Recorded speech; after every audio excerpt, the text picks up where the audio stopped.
Vieglu automašīnu sānu spoguļīšu zādzību sērga ir sasniegusi grandiozas apmērs. Un pasargāti vairs nav nevienas markas spēkrati. Zagļi pārsvarā ir narkomāni, kur pēc tam spoguļīšus pārdod vai nu internetā vai autoservisiem. Brasas iecirkņa krimināla policijai izdevies atmaskot vienu šādu servisu, un tur atrasto zakto detaļu skaits ir patiesi iespaidīgs. Grūtāk gan esot atrast spoguļīšu īpašnieku, taču mūziķim Laurim Reinikam paveicās. Viņš savā autiņa spoguļus atguva, un, jo bija tos iezīmējis tiesa gan, izrādījās, ka viņš atguva ne uz ilgu laiku. Lai notvērtu pēc interneta sludinājumu zakto spoguļu tirgotāji, policisti paši uzdevās par ieinteresētajiem pircējiem, tāpēc pārdevējs drīz vien bija rokā. Veicām reidu, un reida laikā, tātad veicot kontrolu pirkumu, konstatējām, ka persona, kura pārdod spoguļus, reāli pārdod tos spoguļus, zinot, ka viņi ir zakti. Par šo noziedzīgu nodarījumu paredzēta atbildība krimināla likumā par zaktas mantas pārdošanu, un tika uzsākta krimināla lieta, uzsākts krimināla process, un krimināla procesa laikā persona tika aizturēta.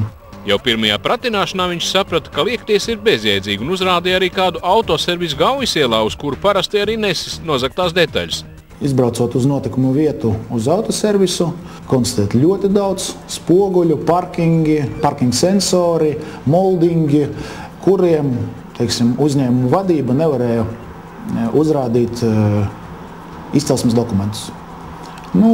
Visi, protams, mantas, kuriem nevarēja uzrādīt izcelsmes dokumentus, tika izņemtas, un personas, kas atradās autoservisā un veica šo autospoguļu pārdošanu, tika aizturētas. Tikmēr spoguļu zagļu upuru lomā bija nonācis dziedātais Lauris Reiniks, kurš bez īpašām cerībām uz labām beigām tomēr policijā iesniegumu bija uzrakstījis. Tomēr uz viņa Lexus markas autospoguļiem arī bija maza autonam uzlīmīta, un pēc tās Lauri arī policija atrada. Pirmo reizi man spoguļīši nozaga pie mājām, un otro reizi man nozaga Rīgas centrā spoguļīšus, pievakarē, tā, kad aizēja ir, atnāca nav. Un tad jau, kā lielākoties, lai dabūtu pēc tam kompensāciju no apdrošinātājiem, ir jāpiereģistrē šis gadījums policijā. Doma, ka noteikti jau neatradīs, jo man vienmēr liekas, ka spoguļīšu zagļus neviens nekad neatrod. Bet, kad man šorīt piezvanīja tā krimināla policija, es nespēju nocēt savām ausīm.